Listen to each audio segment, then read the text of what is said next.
Hello, everyone, and welcome to this fantastic presentation. Sorry, we were just running through things right there to the end. So welcome to this presentation on building an empathetic classroom. This webinar is brought to you by ReadTheory and will be presented by David Kayler. I really appreciate everybody joining us today. It looks like some fantastic people are joining us from all around the world, which is one of the exciting things that I get to experience as the host of these webinars by ReadTheory, is that I get to hear teaching voices from Saudi Arabia, California, Guatemala, Mexico, Latvia. It is just so very exciting. And it's a privilege to be able to speak to this group of engaged educators. Today's webinar about building empathy is presented by ReadTheory. ReadTheory, if you don't know, which I'm sure you do, is a free online adaptive reading comprehension program. But we also work to build a community of collaborative educators. And so we host webinars that we believe to be of value to the education community at large. And we also publish articles, lesson plans, and resources for free for teachers. So please check them out at readtheory.org. If you haven't seen the new lesson plans that we just published over the summer, 8 weeks of amazing lesson plans on a variety of topics. And again, all free. It's my privilege to be able to work with and introduce to you today David Kayler. David Kayler is a former colleague of mine and a fantastic educator. And one of the reasons we've had him on today and why we have him presenting on building an empathetic classroom is that this is the practices that he's going to instruct you on are really in play fully within his classroom. Now, David has been teaching at the high school level for over 8 years now, and he has consistently over those 8 years beat expectations on state projected scores for his students. So his students always exceed expectations as a class, which is remarkable. And he's worked with a variety of different ability levels within his teaching career. So hopefully he'll be able to present strategies that meet you where your students are. So I am going to be mainly in charge of moderating the chat. Please, if you have questions, put them in the chat as we go through. David is probably not going to stop in the middle of the presentation to answer them, but we've built a huge section at the end for us to share and collaborate with one another and to get answers to these questions. So without further ado, I'm going to go ahead and just switch my video off and switch this over to David. David, again, thank you so very much for joining us today. Awesome. Sean, thank you. It is awesome getting to see and work with you again. Sean and I used to be on the same hallway at a school where we taught in Durham, North Carolina. And yeah, had a great friendship as well as like a working collaborative relationship back then. So it's good to be working with you again. And thank you everyone who is here today. I'm just blown away, honestly, by all of the different places that you guys are coming from. And actually, you guys have sort of anticipated how I wanted to start today. So this is the kind of thing that I did with my students often at the beginning of a school year, and especially in this past year when COVID-19 put so many of us into remote and online learning settings. So what I want to ask you to do right now is just in the chat, very briefly, you can kind of put this all into kind of one line of the chat and then hit enter. Just give us your name, where you're joining us from, as many of you have already done, what you teach, and that can just be, English, second grade, however much detail you want to give there. And then just briefly, in a couple of words, a highlight of your summer, something that's been good for you this summer. So I'll give you just a second, jot a quick note down, and then when you're ready, just hit enter, and we'll kind of watch all that pop up in the chat.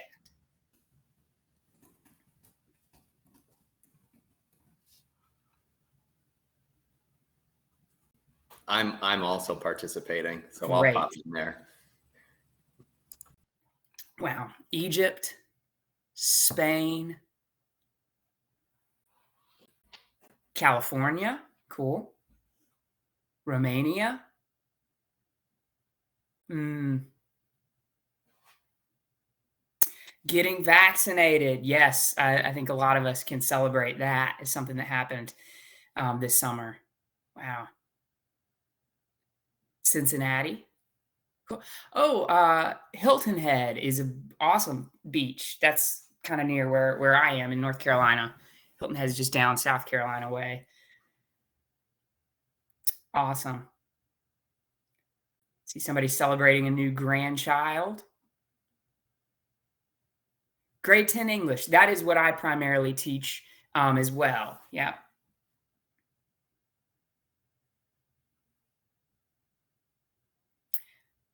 Susan's Scottish, but live in Sweden now. Oh, that's so cool.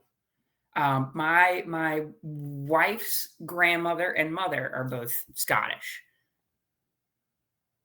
Canada, Italy, Turkey.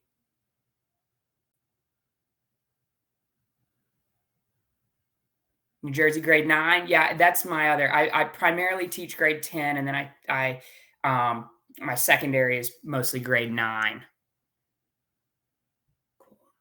Bangalore, India. Oh, getting a pug puppy. That's an exciting thing for the summer. Nice. Trinidad. Cool. Good.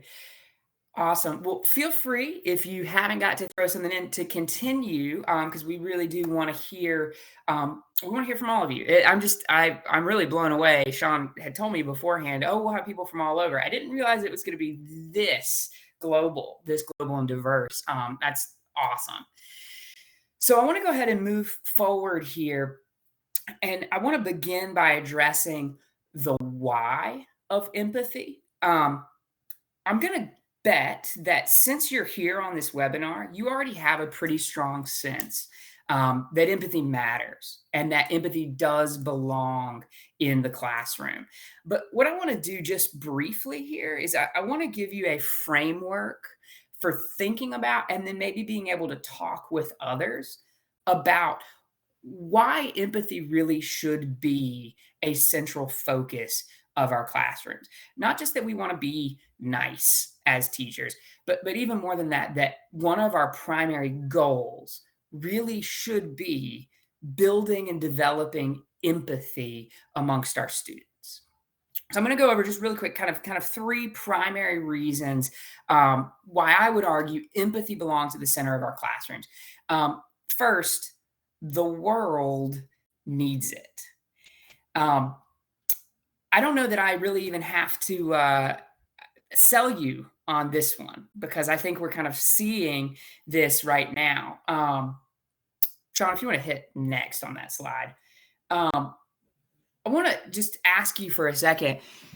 Think back over the headlines, the major events of the past 5 years. Okay, wherever you're from around the globe, think back. Past 5 years. Trends, issues, major events. Now, I want you to kind of shift that focus and think ahead. What are the challenges you see facing your community, your nation, and our kind of global society in the next 5 years? My guess is that what's coming to mind for you as you look at kind of the things that we faced in the past 5 years and the things that we're going to be facing in the immediate future, you, like me, have this sense that empathy is crucial. So many of the tragedies, the suffering, the strife, the conflict that we have seen globally over the past several years really at their root stem from a failure of empathy. And I believe that in so many ways, the challenges that we're facing in the future, whether we're thinking about climate change, whether we're thinking about racism, or whether we're thinking about COVID-19, the pandemic that we are still in the midst of. Empathy, I believe, is a key ingredient in us being able to face those challenges. We are, as you can see right here from this webinar, we are globally connected. And yet I think we can all bring to mind fairly quickly some deep divisions that exist both in our own communities and as a global society. In order to overcome global challenges like COVID-19, like climate change, we need people who can think from the perspective of others. I love this Neil deGrasse Tyson quote: "Imagine how different the world would be if our basics of education were reading, writing, arithmetic, empathy." Okay, so first reason why empathy belongs, the world needs it. Second reason I want to argue why empathy belongs is that our students need it. Our students need to experience empathy. What I'm about to go over here, this is a lot of research that I'm condensing down into a very short couple of slides.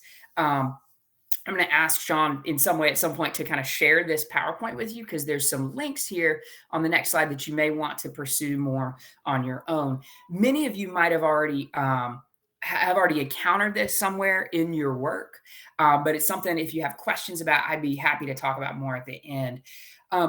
So in 1995, running through 1997, the CDC, the Center for Disease Control here in the US, worked with a philanthropic organization to run this massive study on the connection between the experience of trauma in childhood and the way that that shapes health and educational and all kinds of life outcomes later down the road.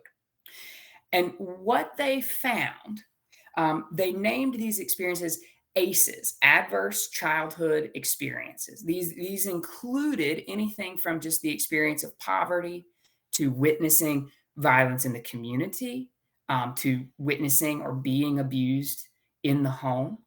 There's a range of factors here that would be labeled as ACEs. It's not just some of the extreme forms of trauma that we might normally think of when we hear that word. I mean, it could be being separated from a parent for an extended length of time.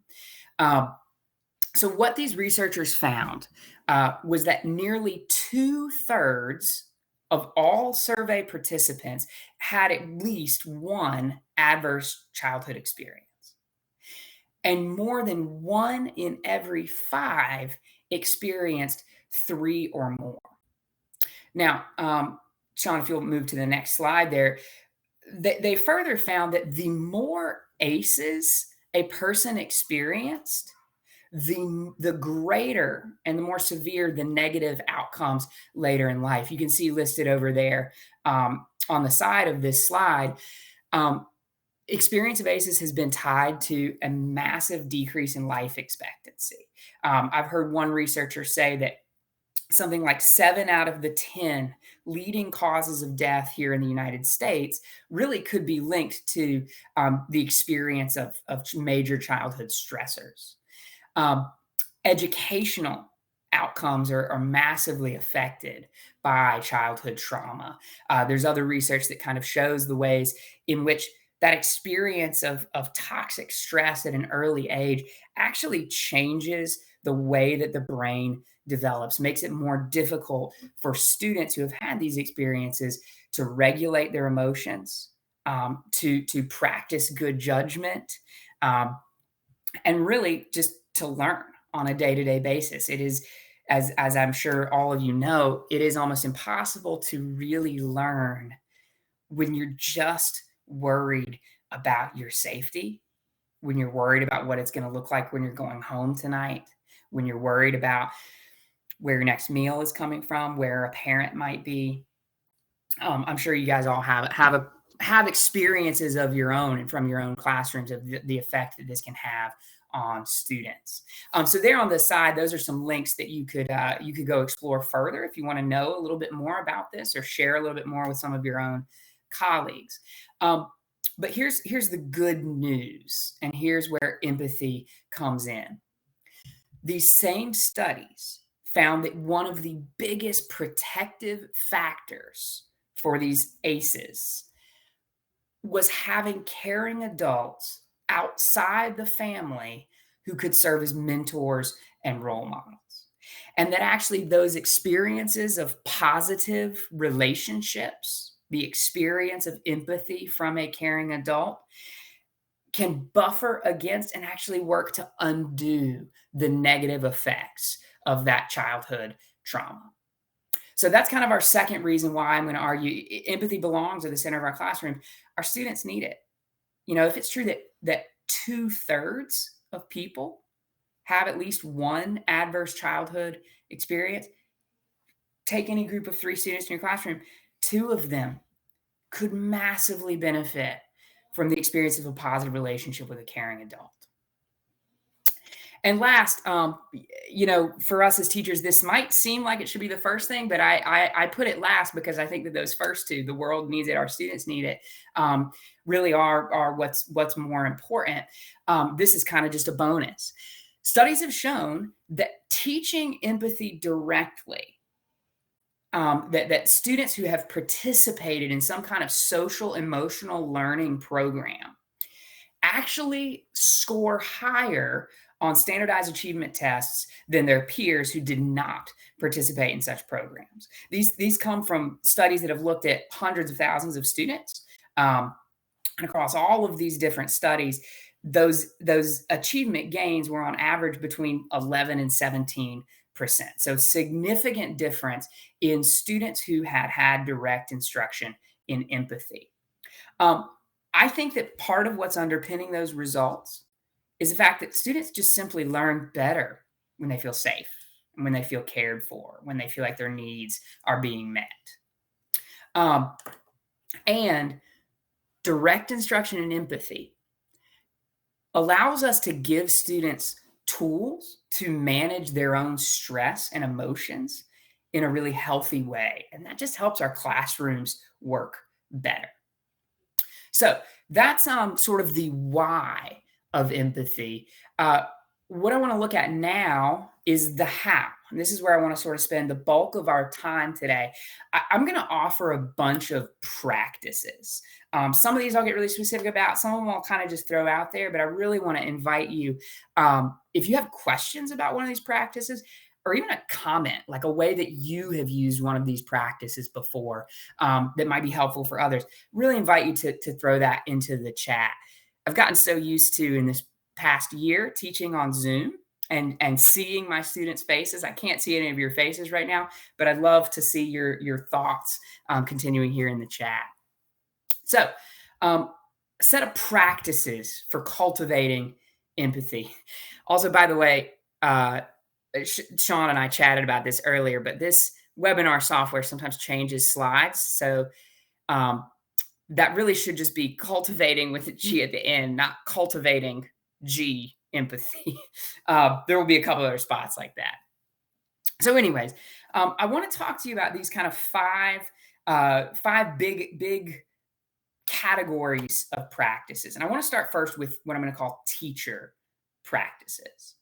I would argue that building an empathetic classroom has to start with us. We are the model that everybody else is looking to. We can do all sorts of things to try to talk to our students about being empathetic with each other. But if they're not feeling that from us, it's going to be inauthentic. It's going to be inauthentic, and it's not going to move forward. We're not going to grow the kind of empathetic community that we really want to see. So building an empathetic classroom has to start with kind of flexing our own empathy muscles. I want to throw out, I tried to just simplify this down as much as I could. I want to throw out kind of a simple 3-step process that you can apply to tons of situations in your classroom. in a way that will help you respond to your students with empathy. Okay. So those 3 steps are pause, ask, listen. First, pause. I'm going to run through this by kind of using an example. This is very simple, probably something we've all encountered many times before. You have a student who walks into your classroom at the beginning of the class, and they just kind of come over. They slump down at their desk. Maybe they throw their book bag on the floor, and they just sort of say something rude, something like, "I hate it here," or "I can't believe we have to do this again."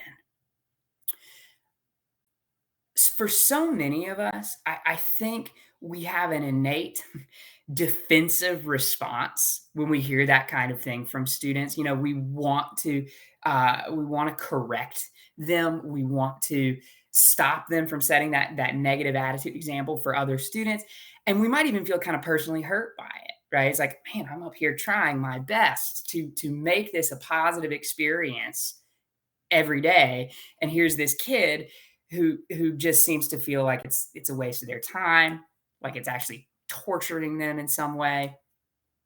Um, and I think we are very quick to jump to that kind of defensive, maybe even hurt response. That's why I suggest the first step here is pause. Just take a second. You don't actually have to respond to that student immediately, because more than likely your immediate response is going to be a defensive one and might even escalate things with that student. So instead, take a second to pause. Now, I know that some people who talk a lot about classroom management may say, no, you need to nip that in the bud. You need to respond to that immediately.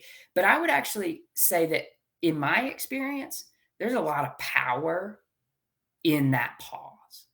Not responding immediately, but just taking a second, taking a beat, collecting yourself, being quiet, actually is a display of powerful classroom management for the other students around. So after you kind of take that pause, I suggest adjusting your internal posture towards this student. Can you move from a place of defending to a place of understanding? And again, I think this process can apply to so many situations. Maybe it's not the grumpy student who comes into the classroom. Maybe it's the student who didn't turn in a major project, right, that was due. Pause before you react. Adjust your posture. Move from defending or criticizing to seeking understanding. And that's where we move to the second step, which is ask. This might be asking the student a question. This might be just asking something of yourself. Some questions I try to think about when I'm confronted with a student situation like this. What might be behind this behavior that I'm seeing?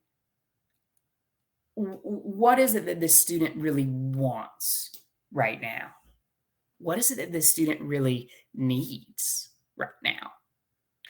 And after I've kind of taken a second to think about what I know about this student, to maybe imagine some things that might be going on in the background that I don't know about, but that could be influencing the way the student is behaving, then maybe I actually ask a question of this student.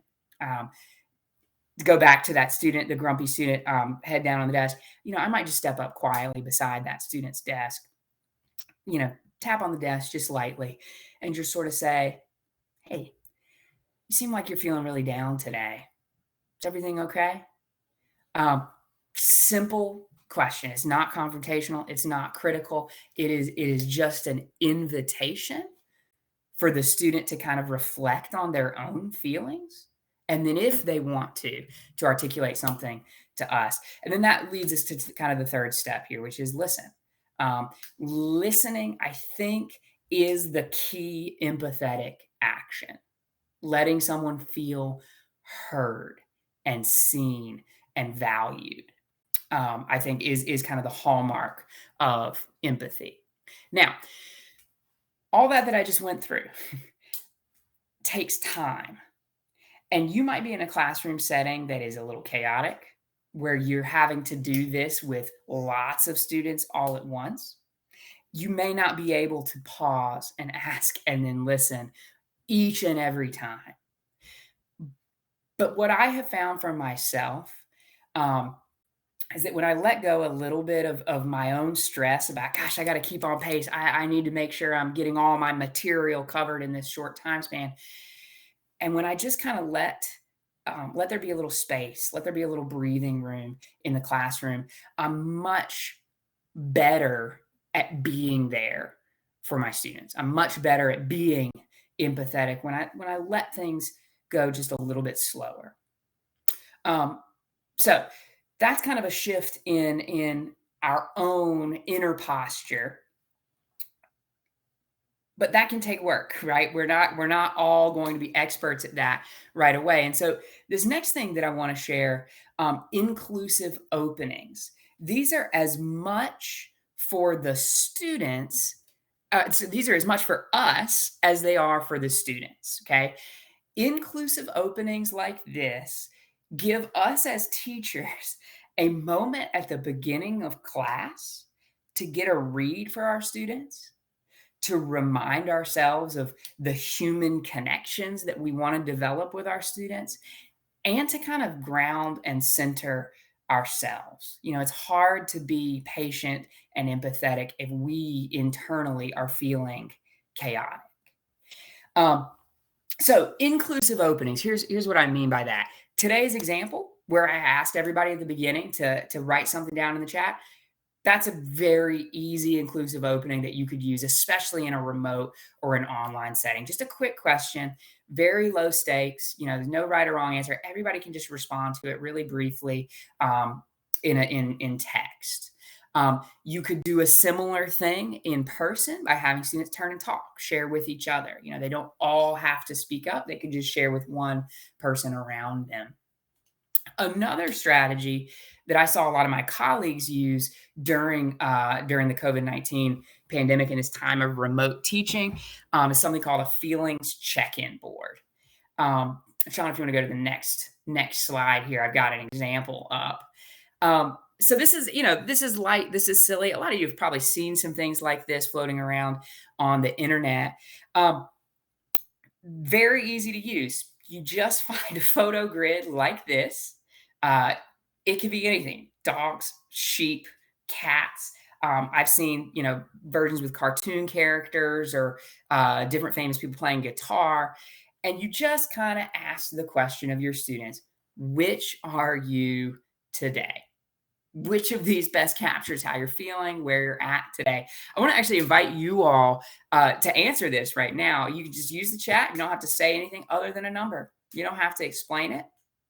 You can just real quick look over these dogs and decide, yeah, I'm 3 today. Feeling a little lazy, a little crazy. Maybe I'm 5. Feeling like hiding. Maybe you're 4 or 6. You're actually feeling super happy, feeling really good. Yeah. So this is just a quick way. You could do it online like this. You could have it by students maybe doing a direct message to the teacher using an app on their phones. It could just be everybody's holding up a finger in your classroom. Maybe it's a quick write, and you ask them to write a couple of sentences, sort of explaining why that's where they are today. What this does, this is just 1-2 minutes at the start of class, but what it does is it gives your students a chance to pause, take inventory of their inner world, gives them this opportunity to practice some emotional self-regulation, to think, oh, I'm at a 2. I'm feeling really down today. How's that going to then impact what I do in the class today moving forward? It also allows you as the teacher the opportunity for follow-up. If you see there's one kid sitting there in the corner and they're at a 2 or maybe they're at a 5, and you want to come back a little bit later in the class, just jot down their name a little bit later in the class, maybe come back, and when there's a quiet moment, check in with them on that. Opens up a great opportunity for, again, asking and then listening. So sort of similar to this, but a little bit of a different strategy is what I'll call a moment of mindfulness. I'm stealing that term from someone somewhere. Basically what a moment of mindfulness entails is really just asking our students to pause, to get quiet, maybe take a few breaths, and to notice what they're feeling in their body. This can take several different forms. I have sometimes done a 1 or 2 minute yoga break to start classes. I'm not a yoga instructor. I just do some very simple, let's do a tree pose. Let's put our arms up over our head, breathe in, lower them, breathe out. It's very simple. If you don't mind, I actually would love to just kind of walk you through a super easy practice that I've used with my students a lot, especially during this past year. So let me just invite everybody to take a second, and wherever you are, wherever you're sitting, just kind of adjust yourself so that your back is comfortably against your seat. Take your hands, hold them palms up for a second, and then lay them down flat in front of you, maybe resting on the desk or the table, maybe resting on your knees. And now close your eyes and take a deep breath in. Let it out. Another deep breath in.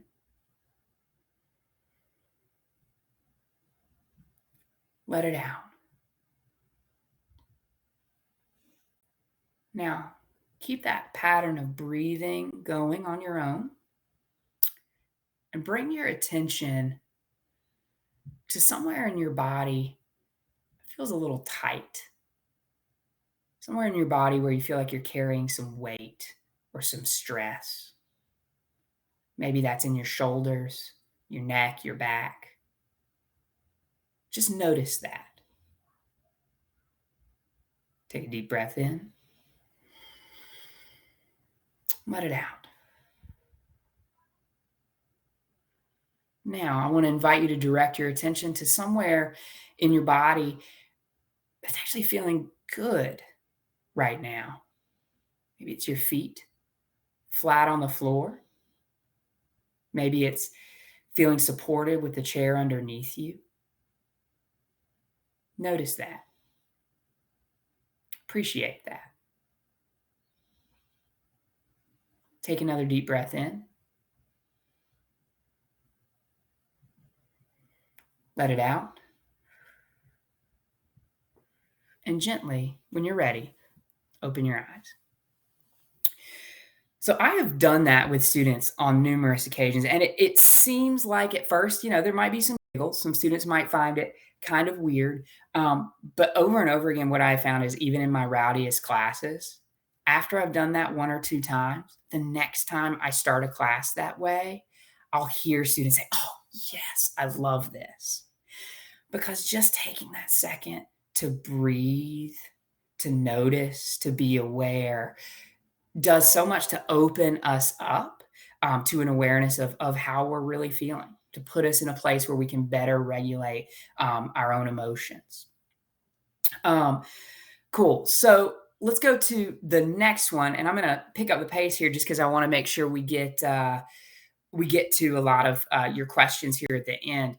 So on this next slide, a lot of you probably start class with something like this. They're sometimes called warm-ups, do-nows, bell ringers. This slide is actually an example of the kind of thing I would project at the beginning of one of my 9th or 10th grade English classes. There's a short quote, a tiny little reading excerpt on the left, and then on the right, there's a few questions. You'll notice that the questions there on the right are about the skills of English. What's the speaker's claim? How would changing these words affect the overall meaning and impact of the passage? But the hidden thing that's happening here, maybe not so hidden, is that if you actually look at the quote, it's really about empathy. It's about compassion. It's about values. And that final question there, do you agree with the speaker's claim, gives students an opportunity to kind of evaluate their own position on that idea. I have found that using short quotes, excerpts like this as a warm-up, just kind of integrating it into the English skill instruction that I'm already doing does a lot to sort of set a tone for the class where we say, you know what, we care about empathy in here. This is a value for us.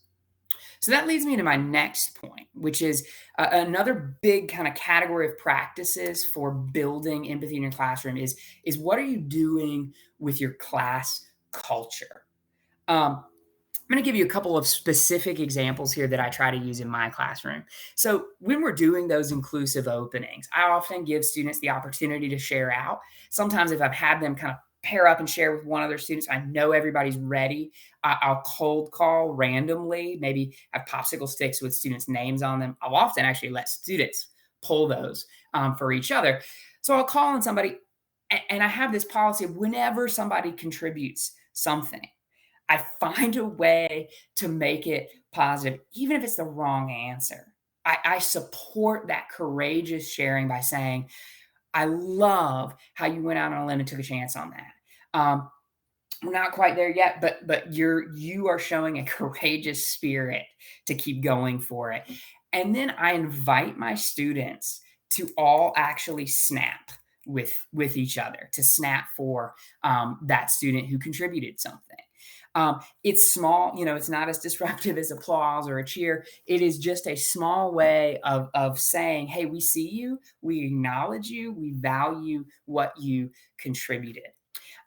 I'll sort of start something like that at the beginning of the year, but what I've typically found as it goes on is that becomes almost a responsibility I can delegate to students. I'll name someone, especially someone who's like a real enthusiastic kind of cheerleader for their peers. I'll say, hey, you know what, you're our snap captain. And whenever somebody makes a contribution that's snap worthy, call it. Say, hey, snaps for X person, and then everybody else joins them in snapping. And I love the ways I've seen students kind of grab onto that idea and then run with it. They all start calling snaps for each other. Another kind of specific practice from my classroom, I have this phrase that I make students repeat a lot when we're about to do some kind of group discussion. And that phrase is every voice matters. And I remind them of that frequently. I make them say it out loud with me. What I love about that specific policy, that phrase, is it highlights the value of all students. It highlights the value of all students and all of their contributions. Continually kind of coming back to that norm, making it a repeated part of the class does a lot to help shape the classroom culture. The last thing I've got here, note writing. I've done this a few times, but it's something I'd like to try more myself this upcoming year. I have often, when students are taking a test or working on something quietly and independently, every now and then I'll go around the room with a pad of sticky notes. I'll just write a quick one sentence. Thanks for making me laugh today. Something like that. And just pop it onto the student's desk, walk by quietly. It's small, but I've really seen it have a big impact on students. And something I've started to try to do is make that more of a routine and invite the class into it as well. Hand out a bunch of index cards and say, hey, I want you to just write a 1-2 sentence note praising somebody in this classroom for something awesome you noticed them do in the past week. Or maybe it's not even somebody in this classroom. Maybe it's write a 1 or 2 sentence note of thanks to somebody here in the school, an administrator, a cafeteria worker. Just write a quick note of thanks, and sometime later today, hand it in. Again, this is a couple minute, 2-3 minute activity. But that pause and thinking about gratitude, thinking about others, does a lot to make it clear that empathy is a value of this classroom. 2 more, and I'll go over these last 2 kind of practices pretty quickly. Reading for empathy. I have said before that if empathy is a muscle, reading is like weightlifting. Reading is some of the best exercise we can possibly do. Neuroscience has actually shown that when you are reading fiction, neurons in your brain are responding to the story in really similar ways to how they would respond to experiencing those events in real life. And so there's a lot of ways in which reading is actually helping to wire students' brains for practicing empathy in the real world. I'd be very happy to share some specific texts that I use if anybody has questions about that. But my biggest suggestions would be really think about choosing high interest texts that your students can get excited about, that they can get behind, that they can get into. Think about texts that might feature relatable protagonists. If you're teaching, I teach a lot of 15 and 16-year-olds. 3 of the main novels that I work with through the course of our semester are from the perspective of 15 and 16-year-old protagonists. But while you're thinking about relatable protagonists, also think about texts that put students in kind of unfamiliar contexts, that ask them to think about people from very different backgrounds. That's a great way of stretching our empathy muscles, helping students to kind of imagine themselves in the shoes of people very different from themselves. I have also found that choosing texts that specifically focus on characters who are going through, overcoming, and maybe in some way healing from adversity, tragedy, or loss. Texts like that open up some really powerful conversations. Students naturally want to talk about the ways they've had experiences like that in their own lives. And then last, I agree. A long walk to water. Yes, that's a really good one for this kind of thing. Last big thing I want to suggest here: collaborative learning activities are great ways to build a culture of empathy in your classroom. These are probably things a lot of you are already familiar with, so I don't want to belabor too much, just kind of explaining each of these. If you have a question about one of these specific strategies, I invite you to put that in the chat. Jigsaws. This is where you have several different students, or maybe separate groups of students, each getting a piece of information, a piece of maybe it's an author's background for a book that you're about to read. They kind of learn and take in that information for themselves. And then they get with a group of other students who got different pieces of the puzzle, and they all share with each other. This kind of creates a need to depend on the other people in your group. Similarly, you can do this with team presentations. You could say, I've got students, this is actually a picture from my classroom. I've got students kind of arranged here in little pods. They're all looking at some different texts together. And maybe I give them a challenge. I say, hey, in your squad, in your team, I need you to come up with a 3-minute presentation explaining this text to the rest of the class. And then I give them a time limit. And I say, you've got, 30 minutes to read through the text, decide how you're going to present it to the rest of the class. And then we're all jumping to the front of the room. And that kind of, I've got a shared task in front of me, really encourages that sense of students working with and depending on each other. Socratic seminars. This is where often, if it's in a physical space, we group students up in sort of a circle. Maybe there's a text that students read beforehand, or maybe there's just a list of discussion questions that you present as the seminar unfolds. But this is a learning activity that's really focused on students dialoguing with each other, students asking questions, students taking on different perspectives. And there's actually, if that's something that you're interested in, I have an article that's up on ReadTheory in the Teacher's Lounge that has a lot more information and suggestions for how you could run your own Socratic seminars. But I've found that those really build empathetic connections between students as they're talking and dialoguing with each other. And then last, shared storytelling. I think many of you are English or language arts teachers of some variety. And so we have this beautiful gift in our content area of stories. I have had such a great experience reading Shakespeare plays out loud, not necessarily having students get up and stage or block the place, but just giving out roles and asking students, inviting students, let's bring this to life together. You can do that with novels. You can do that with short excerpts, but just some kind of shared reading, shared storytelling. It's a bonding experience. It makes it feel like the class is sort of on a journey together. All right. So we're at 45 minutes. That's all I have in terms of practices, presentations. What I'd love to do now is just spend the rest of this time taking questions, but also if you have ideas, strategies, or your own practices that you'd like to share with the rest of us. I am by no means like a real expert on this. I am someone who could certainly learn from many of you as well. I learned a lot of what I know about teaching from Sean, actually. He was a big mentor for me in my first couple of years. So yeah, I would just love to open things up for questions. David, thank you so much for walking us through all that. And thank you for that compliment. It was an honor collaborating with you over those years. So I'm going to go ahead and actually moderate this Q&A. So please take this time to ask additional questions.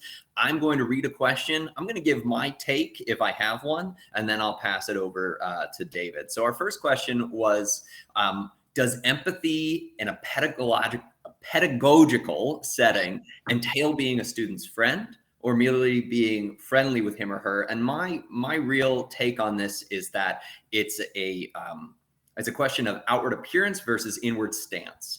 And that really being it. So I can say, hey, bud, are we having a hard time today? It's all right. You'll get through it, and not truly be actually engaging with the student, versus if I say, hey, what's going on? And take the moment to actually want to know the answer. And that's what the pause that David was talking about. That's a very different approach. And I would say one is I would say being a student's friend versus friendly, they're very different things. We could be friendly to everybody, but not be friends with them.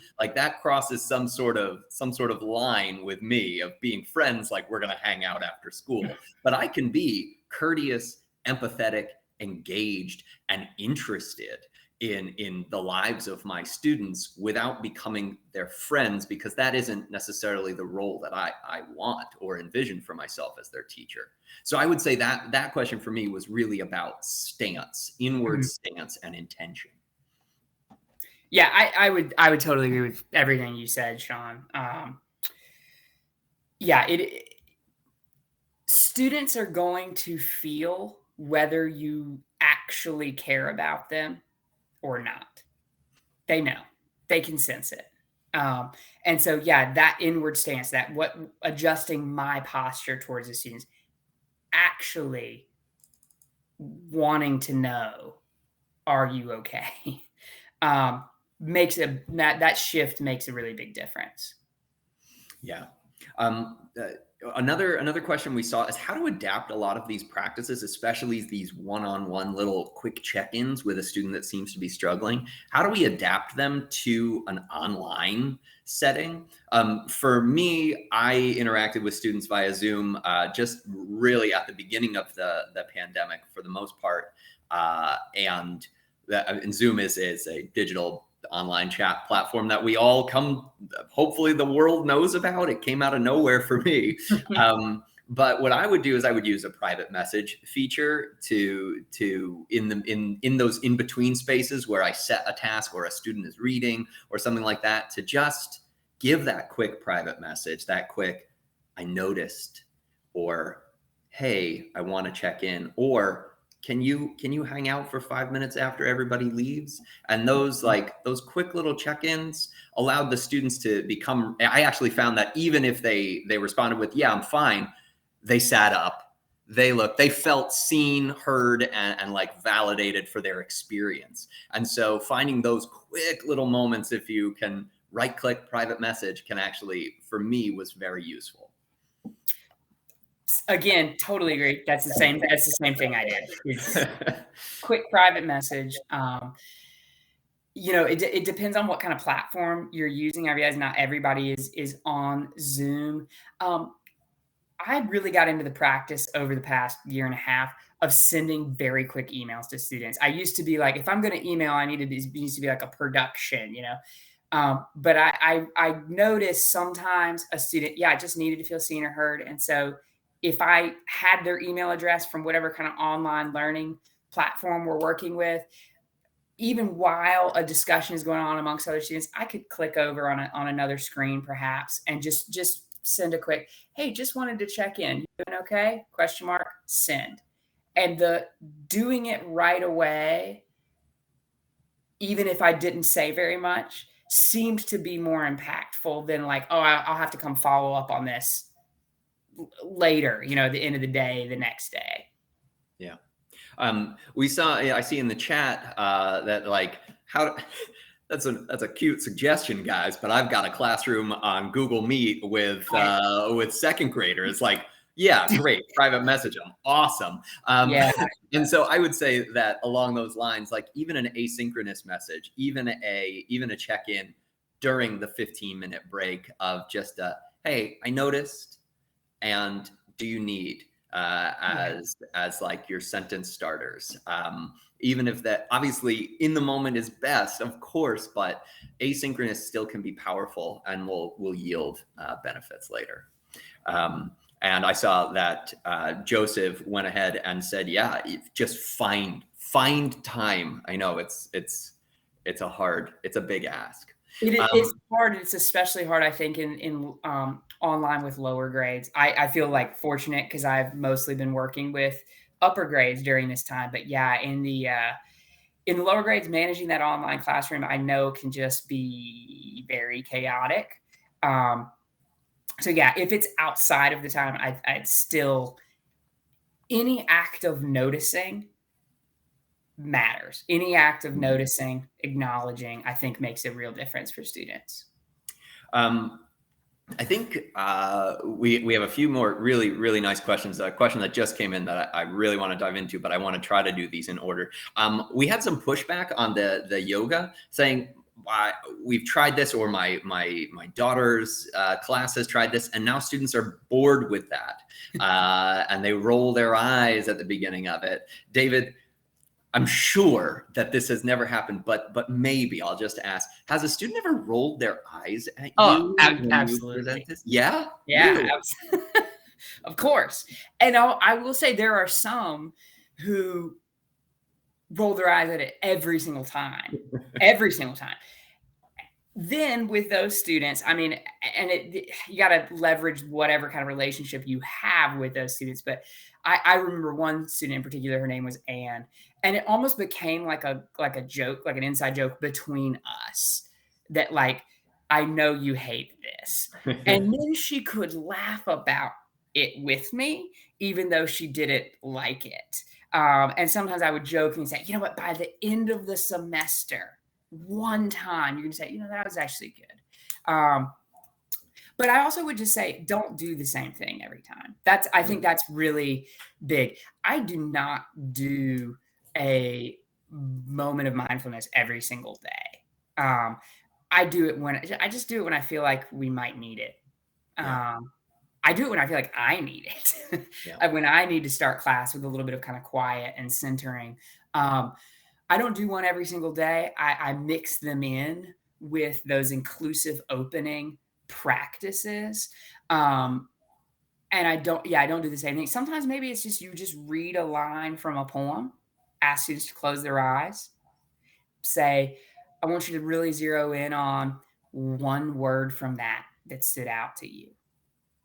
Okay. And then everybody with your eyes closed at the same time on the count of 3, just say your word quietly out loud. That's still a moment of mindfulness. You know, it's quick, it's different. Change it up. Yeah.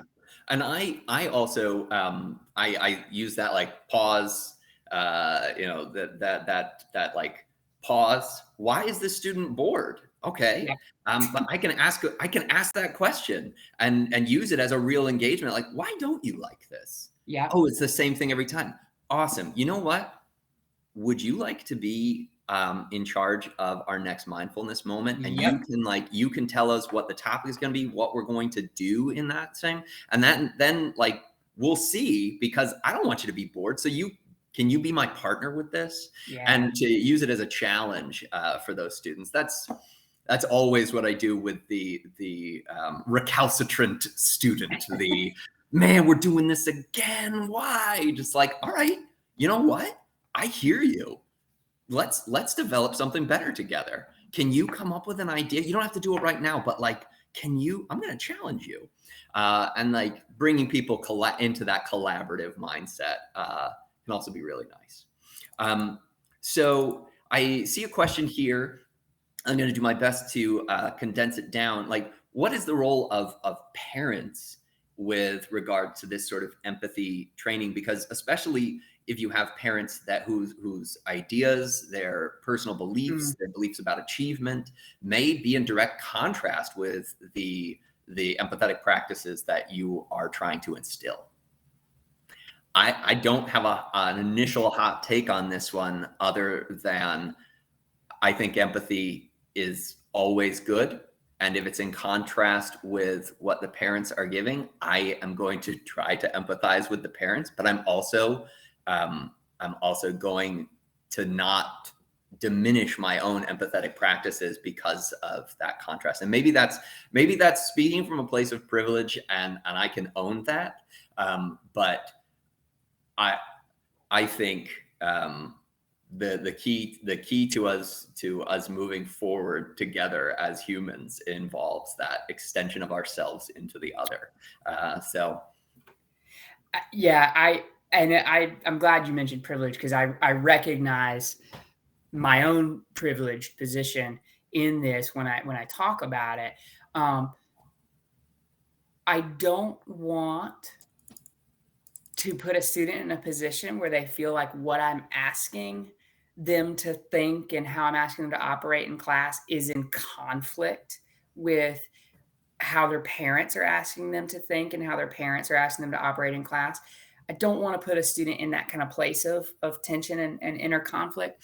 But I also recognize there's not very much I might be able to do about the parents' beliefs about empathy. There may not be any opportunity for me to interact with them on that. And so a phrase that I've used before is in this class or in this room, this is what we do.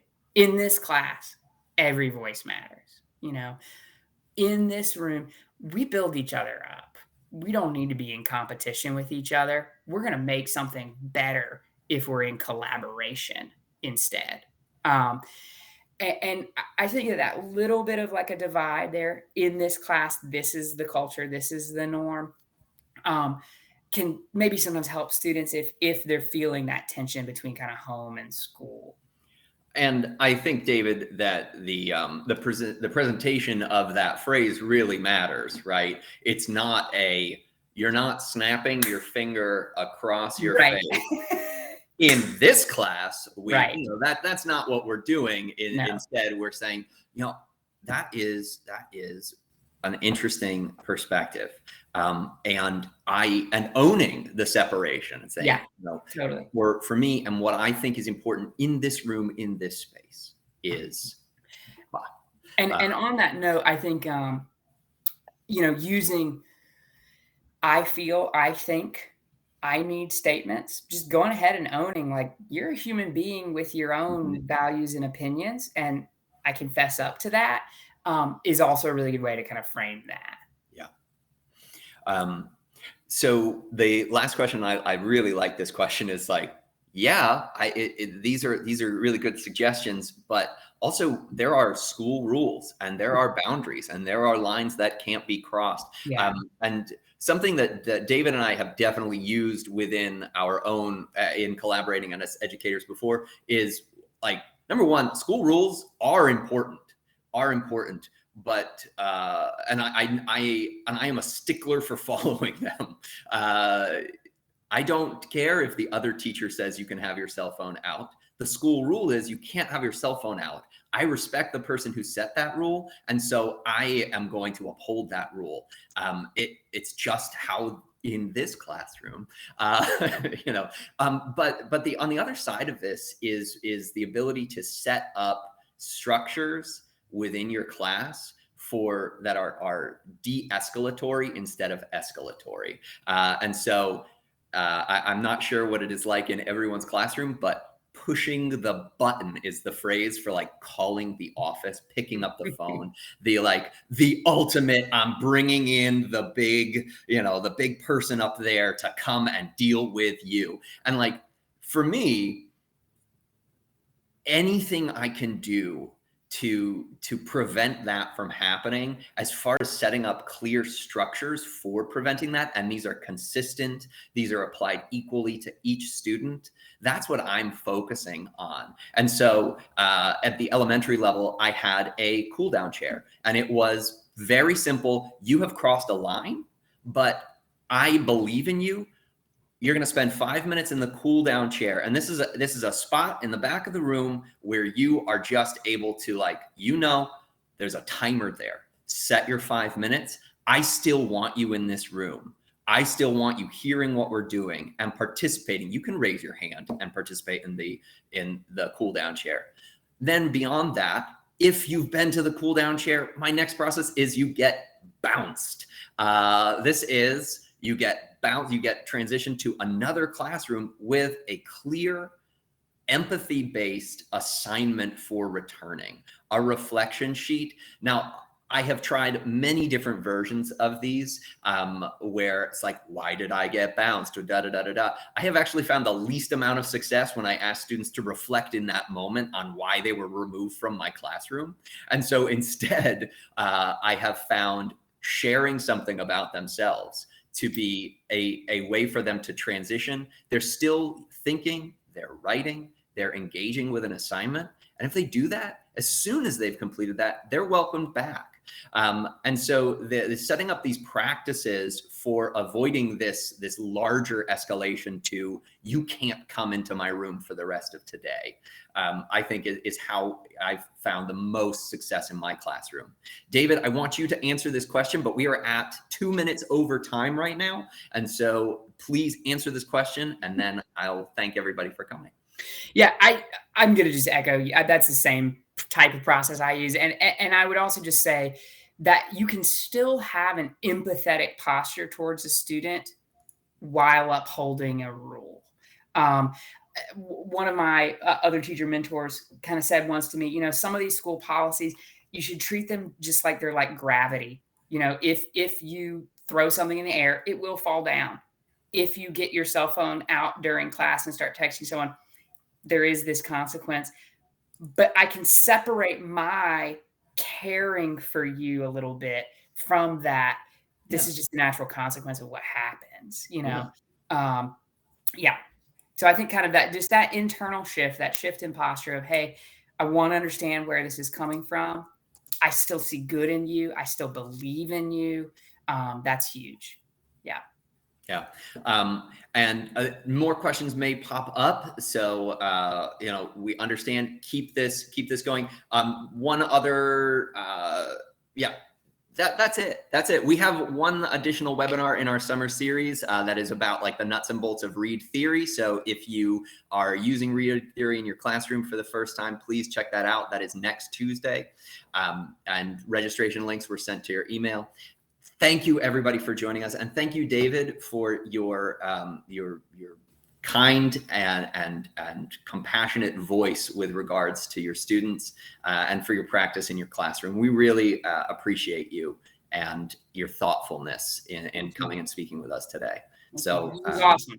Really enjoyed being here. Yeah. And thank you to everybody who participated in the chat and who offered up these great questions and suggestions. A lot of really empathetic and generous offering of thoughts and suggestions. So I really appreciate all of you, and we'll do this again soon. So have a great rest of your day, and we'll speak again soon.